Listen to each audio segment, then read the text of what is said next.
Feed में एक भूत है, एक ऐसी ताकत जो दिखाई नहीं देती, लेकिन वो हर उस चीज को कंट्रोल कर रही है जो स्क्रीन पर नजर आती है।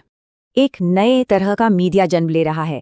इसे इंसानों ने नहीं, कोड ने बनाया है, और ये डिजिटल दुनिया के हर कोने में चुपचाप अपना काम कर रहा है।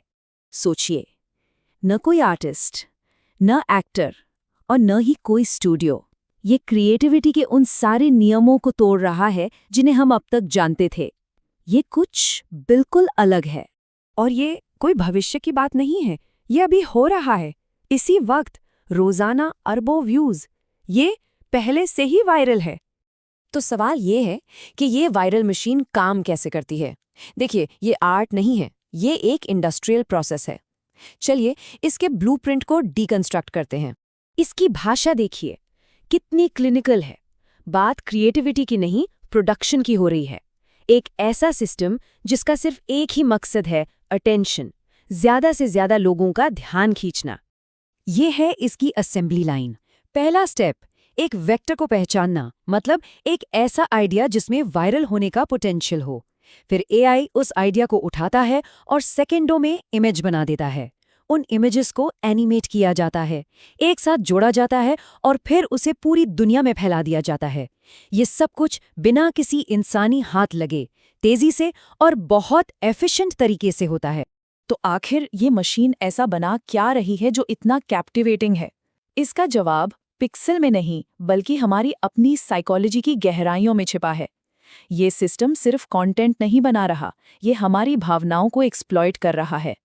ये सिर्फ कार्टून्स नहीं है, सिस्टम के लिए ये हैं नॉस्टैल्जिया वेक्टर्स।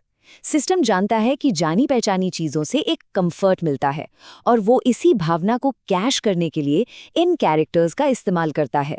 ये एक कैलकुलेटेड स्ट्रैटेजी है जिससे अमेरिका जैसे बड़े बाजारों में इंटरनेशनल ऑडियंस तक पहुंचा जा सके। एक बात बिल्कुल साफ होनी चाहिए, इसका मकसद कहानी सुनाना नहीं है। मकसद है एक जाने पहचाने चेहरे का इस्तेमाल करके यादों को ट्रिगर करना, ताकि स्क्रॉल करते हुए लोग रुकें, देखें और इंगेज करें। ये एक साइकोलॉजिकल शॉर्टकट है। ये जो बदलाव है, ये बहुत साफ है। देखिए, क्लासिक मीडिया का मकसद था एक इमोशनल कनेक्शन बनाना। ये नया ऑटोमेटेड मीडिया सिर्फ एंगेजमेंट मैट्रिक्स की परवाह करता है। इसकी लागत लगभग 0 है, और जहां इंसान की क्रिएटिविटी की एक लिमिट होती है, वहीं सिस्टम का लॉजिक इनफाइनाइट स्केल पर काम कर सकता है। लेकिन प्लेटफॉर्म्स इसे रोक सकते हैं, है ना? यहीं से चीजें और दिलचस्प हो जाती हैं। इन कंटेंट फैक्ट्रीज और प्लेटफॉर्म्स के बीच एक चूहे बिल्ली का खेल चल रहा है। ये है वो दीवार। यूट्यूब जैसे प्लेटफॉर्म्स पर लो एफर्ट कंटेंट के खिलाफ नियम होते हैं। ये नियम ऑटोमेटेड स्पैम को फिल्टर करने के लिए बने हैं, और यही सिस्टम के लिए सबसे बड़ा चैलेंज है। और ये रहा सिस्टम का जवाब। इन नियमों को चकमा देने के लिए ये एक ही इमेज के कई कैमरा एंगल्स बनाता है। ये जानबूझकर आउटपुट में छोटे छोटे बदलाव करता है, ताकि एल्गोरिदम को लगे कि इसे किसी इंसान ने बनाया है। ये एल्गोरिदम के खिलाफ एक जंग है। ये समझना बहुत जरूरी है। ये ऑटोमेटेड सिस्टम स्टैटिक नहीं है। ये लगातार सीख रहे हैं, इवॉल्व हो रहे हैं, और इन्हें कंट्रोल करने की हर कोशिश से हमेशा एक कदम आगे रहते हैं। तो ये सब हमें कहाँ ले जा रहा है? कुछ वायरल वीडियोस से कहीं आगे। हम जो देख रहे हैं वो मीडिया के भविष्य का एक प्रूफ ऑफ कॉन्सेप्ट है। एक ऐसा भविष्य जो बहुत अलग दिखने वाला है।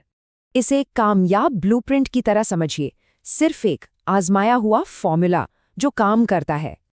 अब सोचिए कि उसी एक ब्लूप्रिंट को लगभग 0 कॉस्ट पर अनगिनत बार कॉपी किया जा सकता है, उसमें बदलाव किए जा सकते हैं और उसे डिप्लॉय किया जा सकता है।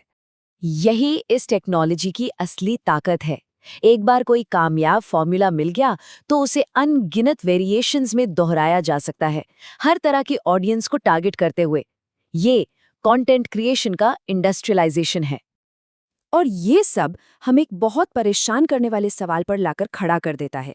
जब ऑटोमेटेड सिस्टम्स अंतहीन हाइपर टारगेटेड कंटेंट बना सकते हैं, ऐसा कंटेंट जिसे सिर्फ हमारा ध्यान खींचने के लिए ही डिजाइन किया गया हो, तो फिर इंसानों द्वारा बनाई गई असलियत उसका मुकाबला कैसे करेगी? क्या होता है जब असलियत का सामना अनंत से होता है?